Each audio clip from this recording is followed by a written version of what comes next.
So we're welcoming Jeff Edstrom from the Illinois Environmental Protection Agency with the Bureau of Water-Nonpoint Source Unit, Watershed Management. Did I get that right? Yes. I always like to throw people off with that long title, so.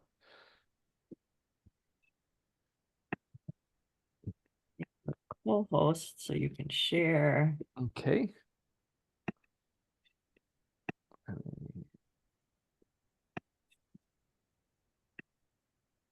All right. Go share.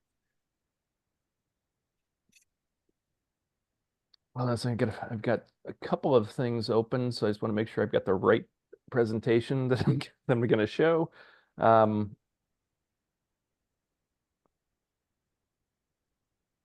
right. Can everyone see my screen?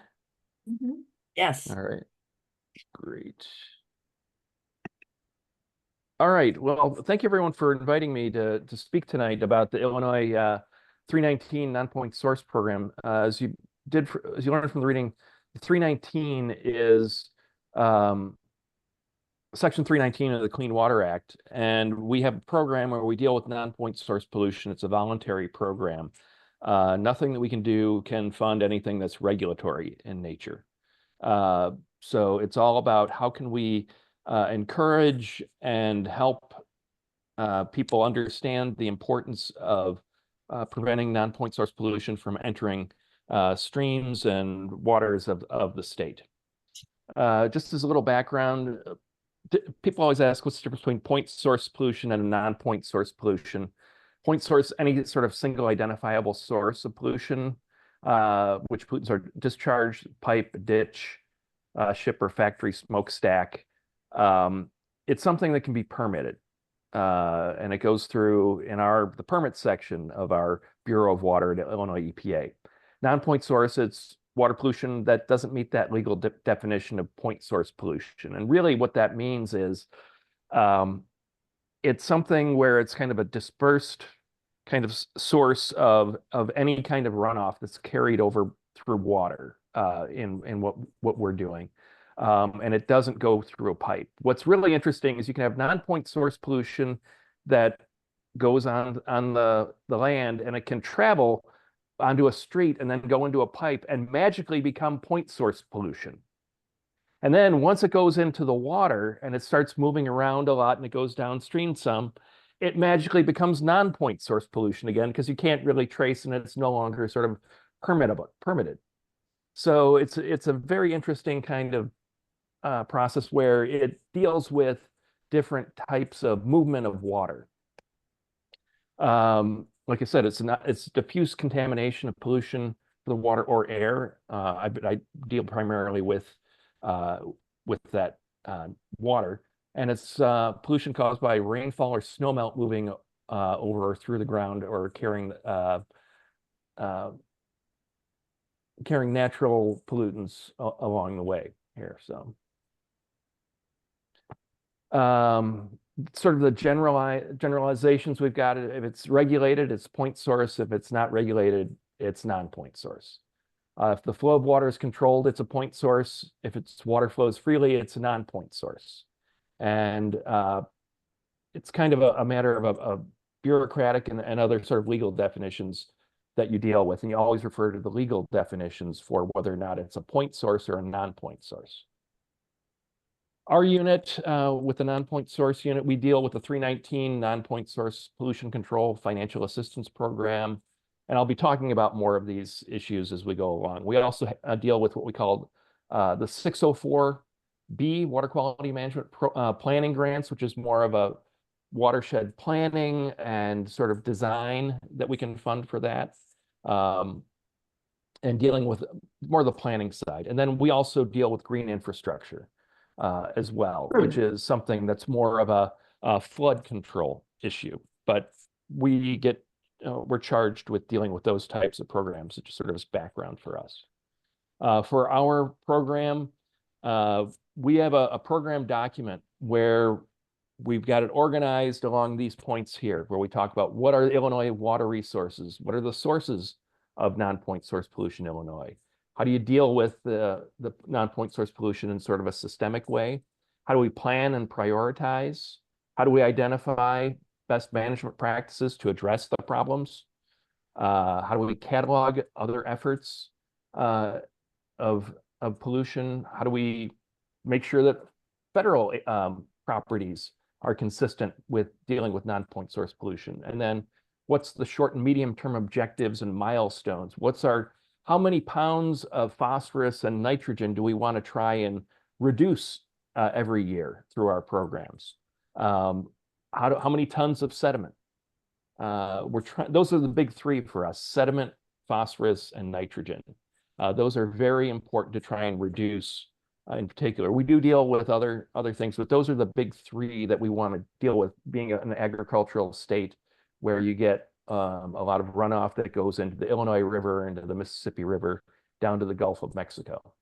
But we're also starting to deal more with climate resilience and adaptation and environmental justice, which we're integrating into our report right now. And we also deal with the Section 319 non-point source grant program that I'm going to talk a little bit about here. In Illinois, we've got diverse resources. We've got streams, we've got inland lakes, but then we've got this big body of water in the northeastern part of the state, Lake Michigan. We've got to deal with the effects on the near shore. We've got to deal with the effects on the harbors. We also have to deal with wetlands. So we've got a real diverse type of surface water, but then we've got groundwater resources that we're working with as well. Just shallow, unconfined aquifers, those that are more at risk for contamination from pollutants from the surface that go down and they trickle down into the ground. We've also got confined aquifers that you deal with, where you've got a layer of shale or rock that will prevent pollution from getting into it. But you have to think about, where is its recharge area and how does that get runoff going from there?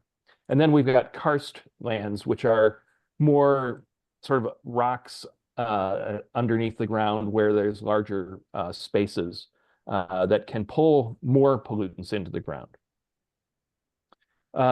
So we've got different types of non-point source pollutions that we have to think about and deal with.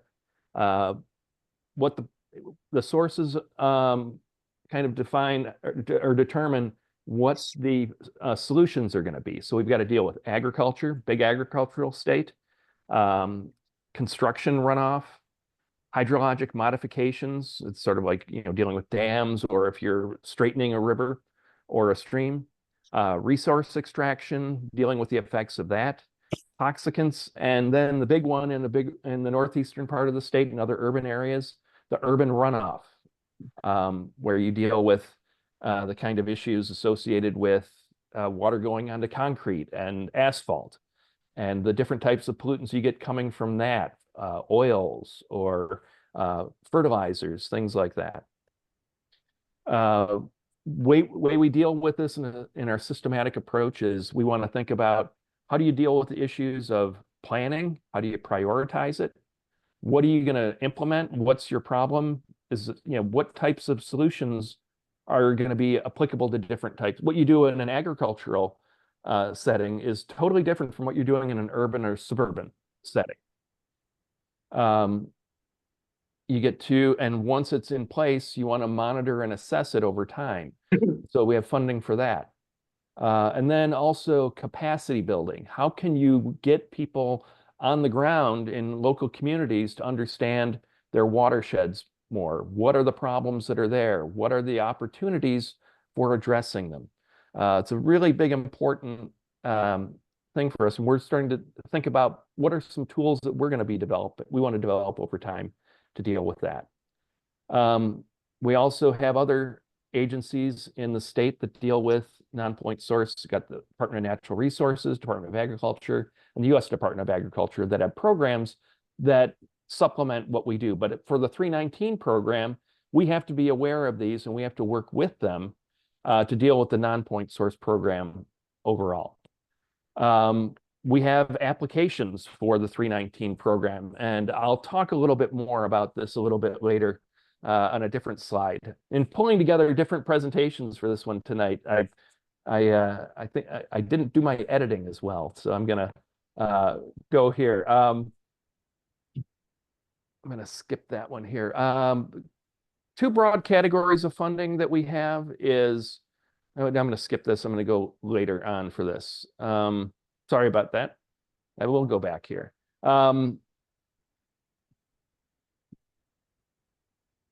Let's see, we've got two broad categories of funding. We've got watershed-based planning and a watershed-based plan implementation. So that's doing the planning on the one side, and then people applying for funding to implement the plan through construction of stream bank stabilization, wetlands, a whole host of different projects. But all projects must have a primary focus of non-point source pollution control. It's a competitive process. We get about $4 to $5 million a year that we deal with, and different types of funding that goes into this. So we get a lot of applications, and we have to have we've got a lot of competitive issues. One of the things we're trying to do is we're trying to encourage more environmental justice communities to come in and apply for funding and implement the problems, or implement the projects that are going to address their problems. We have different watersheds that we want to prioritize every year, so they'll get some additional points in the review process. And then we do have some limitations on individual project funding as well, which I'll talk about a little bit later. As part of planning, we want to have 9 key elements for watershed-based planning. It's at one point, a lot of people like to talk about the 9 minimum elements of a watershed-based plan, but that makes it seem like you're just doing enough. But these are actually really key to it. And we've got a lot of different information that we want to make sure is dealt with. So we've got to know, when you're doing planning, you want to know what are the causes and sources that you want to control to get the load reductions of, for us, what we're really looking at is sediment, phosphorus, and nitrogen. Find out what the load reductions are expected for management measures, that is the best management practices you want to implement, the non-point source management measures you want to be able to implement. You want to do it, the technical and financial assistance. People need to know what money is available, who can help them solve the problems. You want to have an information and education component. You want to have a schedule for implementing the management measures, and then interim measurable milestones for implementation of it. And then a set of criteria to determine whether the loading reductions are being achieved over time. And then finally, you want to see how well are those projects working. Are you getting are you achieving the goals that you've identified? So it's really following a stepwise process. So when we look at causes and sources, we're going to be looking at an inventory of the whole watershed to see, where are the problems? Can we figure out where those problems are coming from? Do that physical inventory. Who's living where? Is it, what's the population like? Just really trying to get a sense of where those problems are and how they're going to be solved. We want to do modeling on the expected load reductions from individual projects. If you put in a stream bank, there's models that will estimate, if you do stream bank stabilization where you're preventing erosion, you're getting fewer or less phosphorus and a lot less sediment going and polluting the water. So you can calculate what the impact is going to be. You want to have that description of the non-point source management measures here, why they are the best fit. Again, here's I've got this slide here, and I'll provide it later so you guys can look at this more closely. But yeah, what's the technical and financial issues that are there? And then in terms of information and education, you want to know, who are your audiences? What are the best ways to reach them? What's the message that you need to tell them? Do you have one message for businesses? Do you have another message for homeowners? Do you have messages for schools? Do you have landowners? Municipalities? What's the message you want to get across to everyone? Again, scheduling, what do you want to do year 1 through 10? A watershed-based plan is good for 10 years once it's approved. And then dealing with your milestones. How are you going to deal with flooding or water quality or stormwater? You know, what's your milestones of how many feet of stream bank stabilization do you want to do over time? How many wetlands do you want to build? How many ponds? Things like that. And also, how many seminars do you want to have or trainings for people for education and outreach? And I'll skip that one there. And then monitoring, again, it's important to see over time, are things getting better? Let's see, watershed plan implementation. These are variable through, for our program, stream bank stabilization is the most popular project to get funded. It's really, it has a lot of bang for the buck.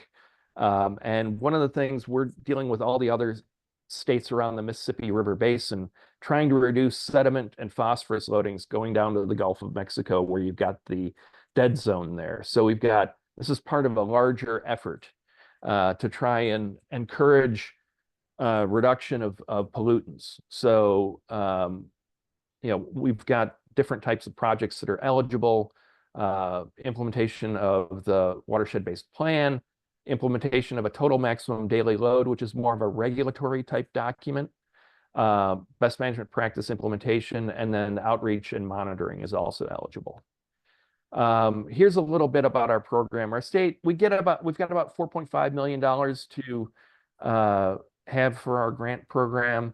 Grants range from about $20,000 to about $1.2 million.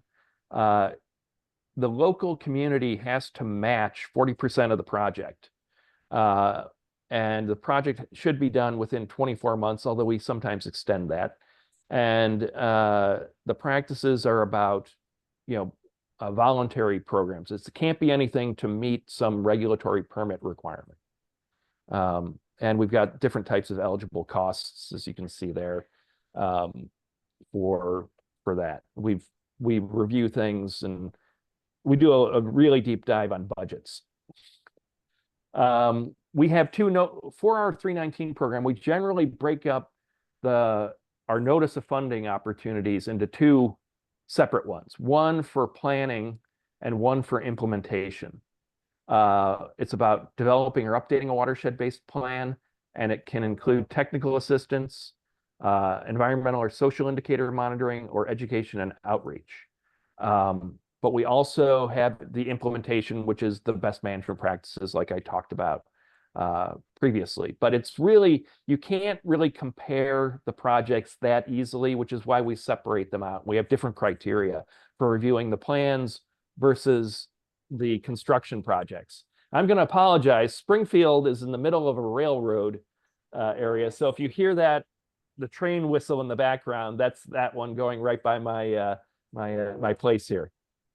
So among the things we've got, we'll fund wetlands, very important for drawing water and treating it. Wetlands are really important for treating. And I saw that there was someone from Toledo here.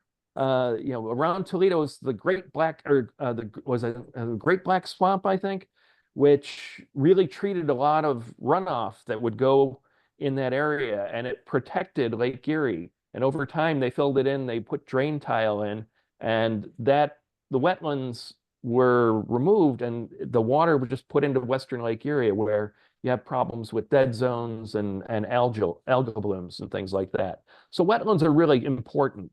It's sort of like the kidneys of the environment, to clear it out. We've got streams and lakes, dealing with stream banks, stream bed, and shoreline stabilization, really important. Includes restoration, but always has some secondary benefits.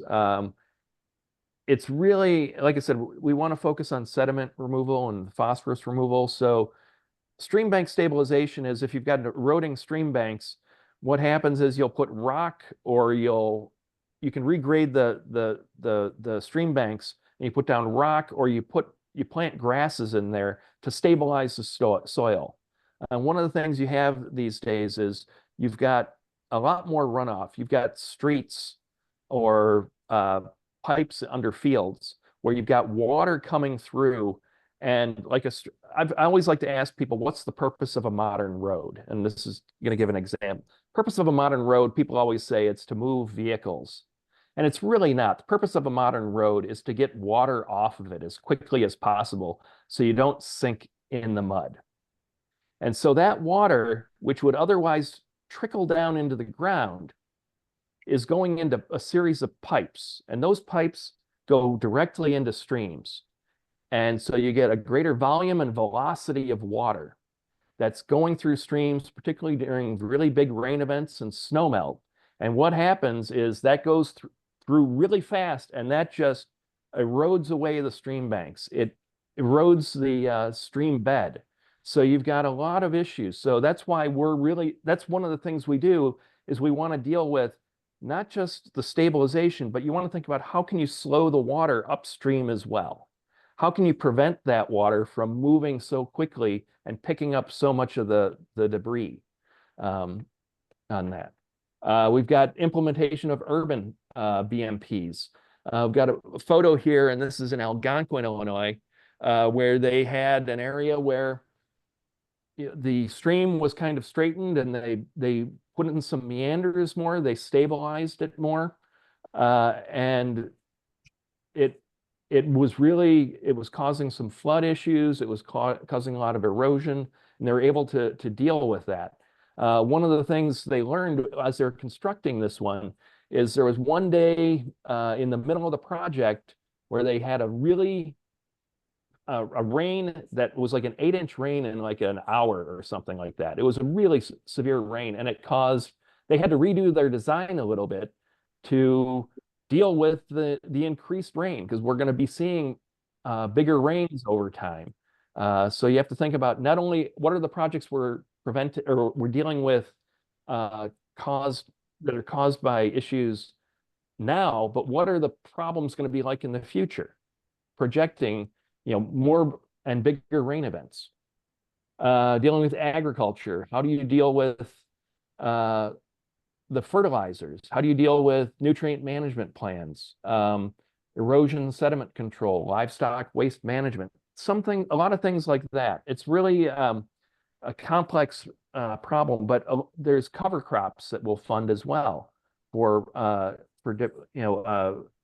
are really good at protecting the soils during the non-prime, I guess, farming years or farming months.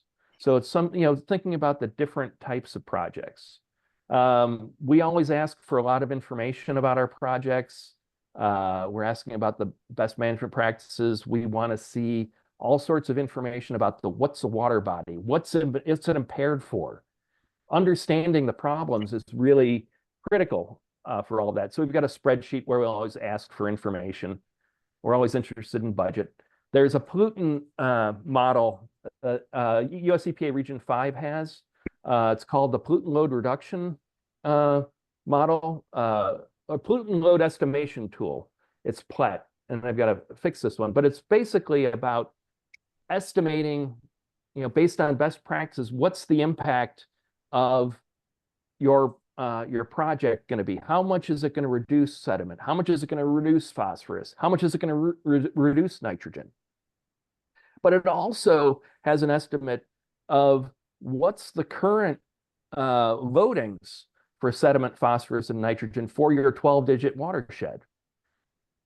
Based on land use and a few other factors in the model, it'll tell you what's the loadings you got, what type of problems are you going to have. And so you can combine that with other tools that'll help you understand the problems. Like we have an integrated report app, which shows what are the impaired waters in the state of Illinois, what is it impaired for, and it gives all sorts of information about the streams. It'll show you if it's red, it's impaired. It will even give you information about what's the stream code. It'll tell you what, in this case, the designated use impairment, and it's impaired for aquatic life caused by dissolved oxygen issues. So you've got issues with the pollutants that are reducing the oxygen levels in a stream, which is hurting all the aquatic life. And it'll also tell you where the environmental justice areas are in the state of Illinois. Where do people have less money? Where do you have larger concentrations of different minority groups? And this helps us assess often where you've got, particularly if lower median household income, it's likely to have more environmental problems. So because it's just a matter of like the economics, the rents are lower in a lot of these areas. So it's helps us, it's an indicator of where some of the problems might be more likely to occur. Again, we have information about education outreach monitoring, and we always require for monitoring that there be a quality assurance project plan. We want to make sure that the data you're gathering is sound and it's going to be meet the standards that US EPA sets for us. And so let's see. I'll take questions at that. That was kind of fast for all those slides. Hopefully people were able to pull that in. So. Thanks so much, Jeff. We've got one in the chat Okay. from Mila from Illinois. Does the IEPA have quote unquote plug and play type projects that allows for grant seekers to cut the time or talent needed to choose a 319 grant project that is ideal for their watershed or priorities? Or are all projects completely unique? Well, all projects are completely unique, but there are ways to really start to identify how to do that. And that's actually we have been talking about, and we've been making some steps towards creating a tool for helping communities or groups develop watershed plans to help identify what the priorities are. Using the tools like the pollutant load estimation tool, using the integrated report app that we've got there, but really coming down with sort of like a checklist where people can identify all the information that they found and help them identify where the problems are to do a project, and then link it to the types of projects that are there. Generally, they will have certain types of solution projects. So if you're seeing a lot of erosion, you're going to have opportunities to do stream bank stabilization or stream bed stabilization. And, we can point people to resources. Like we have the Illinois Urban Manual that has information on how do you do a stream bank stabilization, some basic designs for it. And that can be used to start. You're going to have engineering plans. You got to have someone who's a professional engineer to stamp that, saying, yeah, this is a good project. But we can help. We're trying to develop those tools that will help people better assess what their problems are and give them the range of options they have for dealing with them. That's a big thing we want to do over the next couple of years. Very good. Another question from Sandy. Does the Illinois 9-element plan break out and identify manure quantities and sources? If that's an issue in an area, it can be put in there. It's not something specifically that we'd look at, but if there are problems with the water quality with an impairment in a stream, it's probably something we'd look for. So yeah, not every place is going to have that, but it's really dependent on what's the issues on the ground. I mean, when you're doing your assessment early on and doing the plan, you want to identify, what are going to be the big sources. So you're going to see, here's a big manure source over here, and you can identify maybe what the quantities are based on that, kind of an estimate. And actually, the pollutant load estimation tool, I think, can help. It's got models in it that can calculate some of those numbers, I think. Wait, Check Aaron Enteman on our staff. He's more in on the PLET tool. do all states have have that requirement for the 9-element watershed-based plan? Yes, it's a US EPA requirement for it. And my question, everybody who knows me knows this is coming. Since beavers create wetlands, can we get a 319 grant for managing beavers? I don't know. I'm sure you could ask. We'd have to see what the, you can put it in and we'll assess it, but it's not something I've thought about. Yeah, I think you could. I mean, I just remember there's a very famous letter from the 90s. I think it was from Michigan DEQ, where someone had gotten a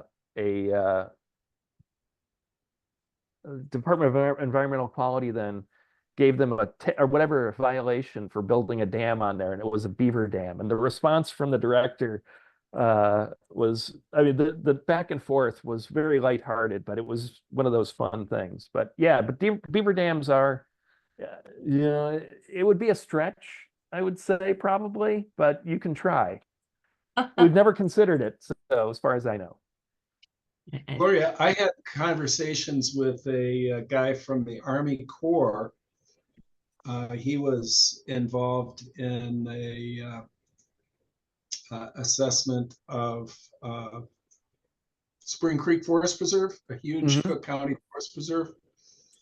And he and I tried to noodle through using beavers to create impoundments to inundate buckthorn. For those of you who are not in the Chicago area, probably our most noxious invasive shrub is a plant called common buckthorn. And the benefits of removing buckthorn are many, but it probably includes an impact on water quality and certainly on erosion.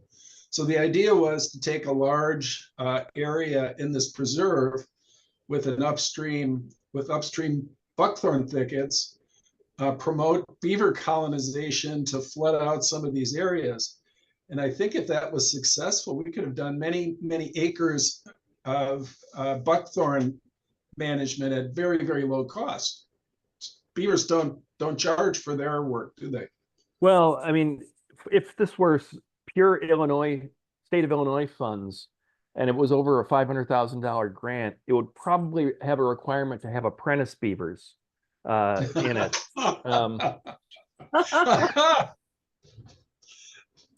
Anyway, maybe we can take that. I was just dealing with an offline. apprenticeship issue today, so. Here's another question from Bonnie. Do 319 grants need the okie dokie from the U.S. Fish and Wildlife Service? No, they don't. I mean, but it always helps if, say, you've got a letter of support from the Fish and Wildlife Service for something like that. If Fish and Wildlife is gonna be involved in it, you have to remember that the match is non-federal funding. So any assistance Fish and Wildlife would have would not count towards any kind of match there. But it's always helpful to have that, but it's not required. And actually, if you do get it, it's a real bonus. I have another one. So I heard that it is now possible to get a 319 grant for internal loading. Could you expand on that a little bit? Well, there's a number of different treatments for the muck. There's dredging and hydraulic dredging, and then there's all these new treatments they're coming out with. Yeah, we haven't really seen those coming into the program yet, but we would. It would be something we'd look at.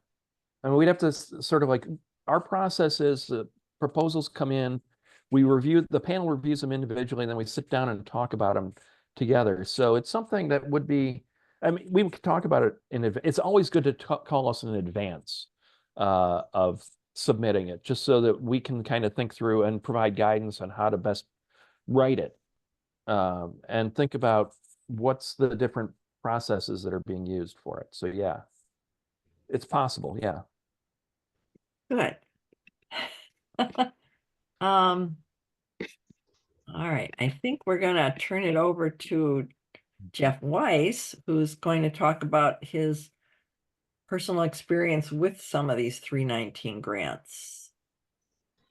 Yeah, thanks. And I've had the good fortune to work with Jeff, not specifically on a 319 grant, but a watershed update and other matters. And just like this, he's willing to drop what he's doing and spend time promoting information exchange and the kind of good governmental citizenship that he displayed tonight. So thanks for answering the call tonight, Jeff. My own connection, I think I'd just like to summarize 4 different touches that I've had on various 319 projects. And the first just came up, it's writing letters of support. So I started 2 nonprofits, and I feel that writing letters of support on behalf of those groups is potentially helpful and perhaps even powerful in helping secure 319 funding. It seems like the more partners that you have involved in a project, the more benefits you can identify, and the more varied and persuasive letters of support you can produce improves your chances of getting these grants. So that's just one area in which I've tried to touch several successful applications for 319 grants. But my own experience with being directly involved in a 319 grant goes back to when I was a graduate student 10 years ago at the University of Illinois. My first class was watershed hydrology. And I didn't really know anything much about watersheds, but I had this vague sense that I wanted to start a watershed group. So I took this class, and as my class project, I kind of architected a watershed group and what that would mean, and submitted that as my class project. It didn't get a great grade, but it led directly to my organization of my first NGO, my first volunteer group, which is Buffalo Creek Clean Water Partnership, which started right after that class while I was still in grad school. But we, the watershed coordinator and I were volunteers. I was the founder, she was the coordinator, and the 2 of us decided that we would start this watershed group and develop a watershed plan. It turns out that delivering all 9 of those elements that were described is technical and detailed and expensive. Frankly, the coordinator I worked with worked for a company that did watershed plans. This was her first one, but we were co-authors of this Buffalo Creek plan, and we spent several years working on it. We had my roles were organizing meetings. We had probably a dozen stakeholder meetings over the course of developing the plan with lots of community input. My other role was tracking in-kind donations. So it turns out that the 40% that can be, that is required match can either be cash match or it can be in-kind. And so every meeting that we had, we recorded the participants, and there's a standard formula for how much time can be charged for people just for participating in the development of a plan. I also organized volunteer events for various purposes having to do with the watershed, and I recorded all the volunteer time. anyway, at the end of that process, I just looked up the spreadsheet that held all of that information. And actually, our watershed plan grant was for 90,000. We needed approximately 80,000 in matching funds. And I recorded $138,000 in-kind services just through donations, participation in meetings, participation in volunteer events, and other things that that I was working on. As a graduate student, I did a lot of water quality monitoring and flow monitoring and lake monitoring. So all that time contributed to the body of information that we used in the watershed plan. So that all got tracked and recorded.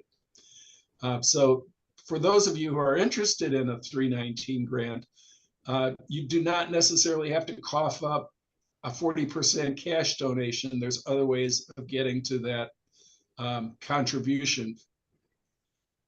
So anyway, over the course of 3 or 4 years, we wrote our plan. It was the plan, well, actually the 319 grant was administered by Lake County Stormwater Management. So they served as our fiscal agent and as the project manager.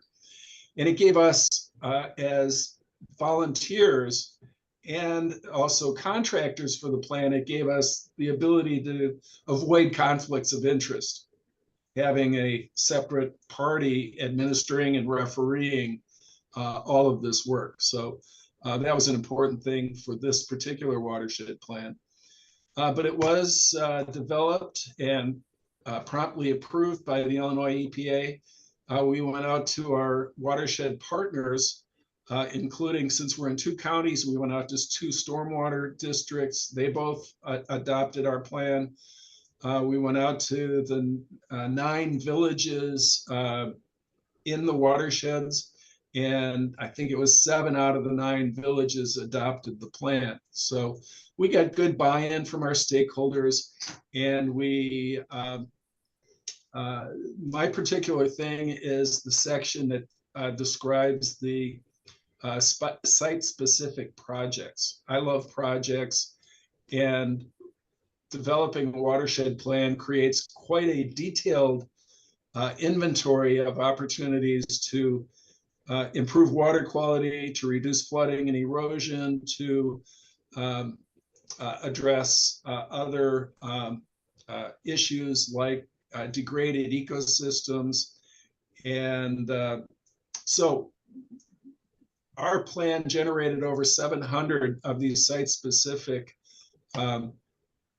opportunities to improve conditions. They're also called best management practices, BMPs. And I want to talk about one of those, which was a stream bank stabilization. So Jeff, in his talk, described stream bank stabilization as one of the most frequently requested and approved. Can you see my screen here? I think it's I just did a quick screen share. There it is. Yes. Okay, so that's the watershed plan. And here, oh, nope, I called up the wrong document. Sorry, got to do this again.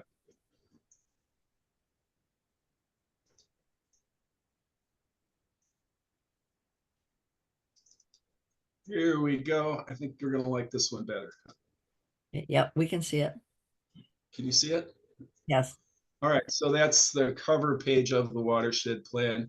Here we are in some of our stakeholder meetings. On the left, and the photo on the right is Marcy Nyes, who is our stream coordinator, our watershed coordinator, the principal author of the watershed plan. But here is one of the site-specific projects that was identified in our plan. It's located in Buffalo Grove, Illinois, where I live. And shortly after the plan was implemented, the village went ahead and applied for a 319 grant to restore this degraded reach of Buffalo Creek. It's about 1,500 feet of stream bank. And this is a photo that was taken during construction.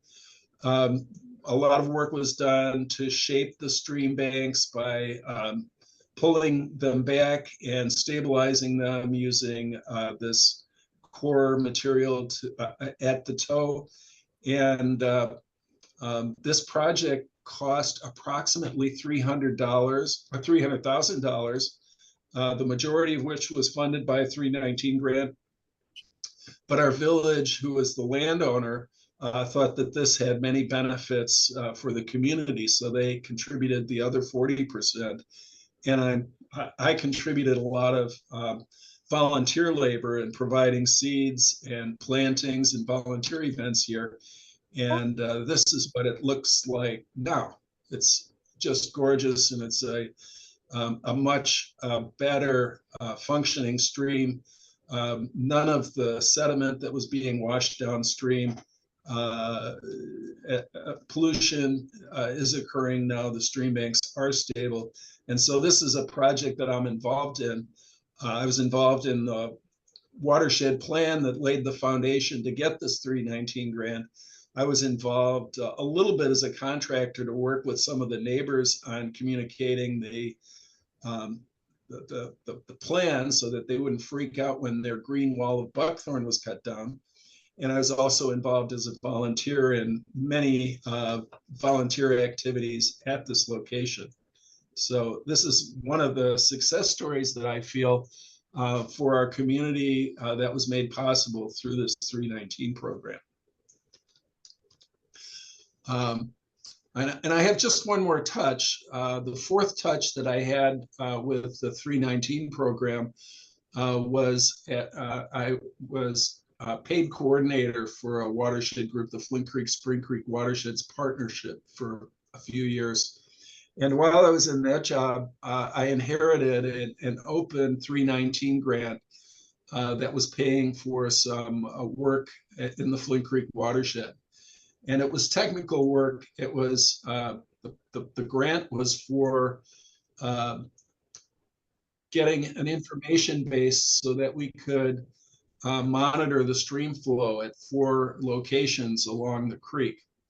And in order to do so, we needed to hire the United States Geological Survey to do surveys of the stream, measure stream flow at different stream stages, so that we could generate the calculations to set the gauges to measure stream flow accurately.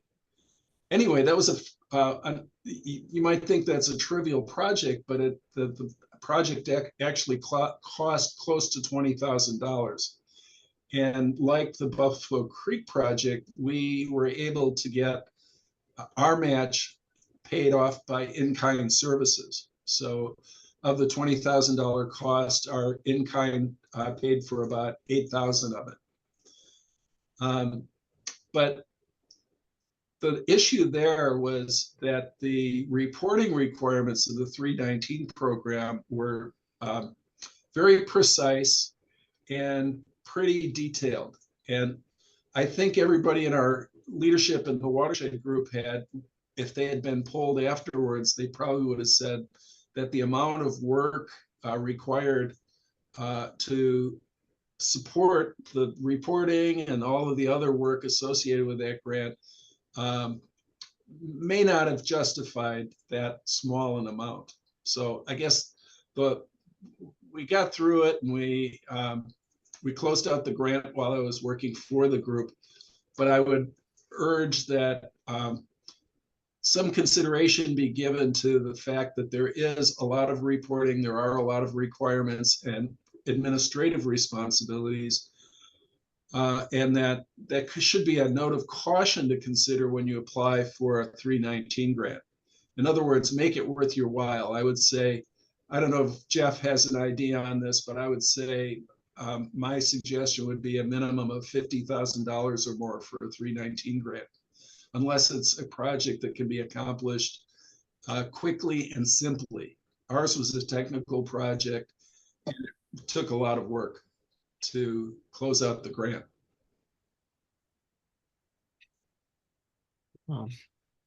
Okay, any questions for Jeff Weiss or for Jeff from the IEPA?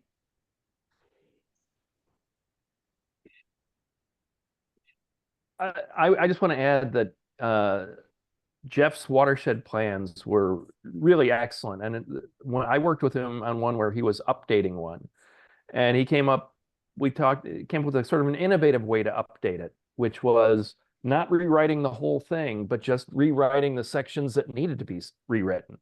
And I saw Buffalo Creek's going to be 2015. We're coming up on 10 years. And so to update it, look at it and see what section, how much has changed in it, what would need to be updated. And that's why we're trying to think about different tools that we can help build in the state of Illinois that can help make that a little bit easier. And so that it would decrease the level of effort that you need to do in developing that.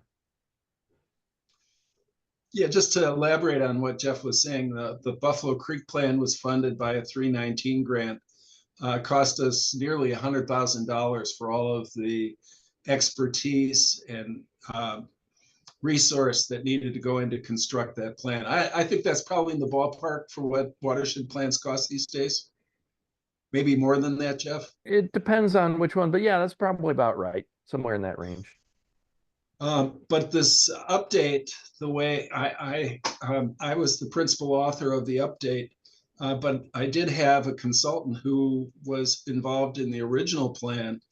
And with her expertise and her institutional memory, we were able to crank that update through very quickly and very efficiently. And I thought with enough input from the stakeholders so that it was a valuable and not just a repetitive document. It had new information and a new angle on trying to improve the watershed. So it wasn't just it wasn't a redo, it wasn't a recitation, it was something new and hopefully meaningful, but it was done very, very efficiently and inexpensively. Yeah, and that's important. I mean, we get some very thick watershed plans, several hundred pages. And our goal is to see if we can get people to make them a little bit shorter and focused really on identifying what needs to be done, where does it need to be done, and then, or what's the problem, what needs to be done, and where does it need to be done. That's really what we want to try and to get. And we don't want to overcomplicate it. We want to make it a lot easier and more effective, and really start to, find a way, how can we start solving these problems and getting people to implement it.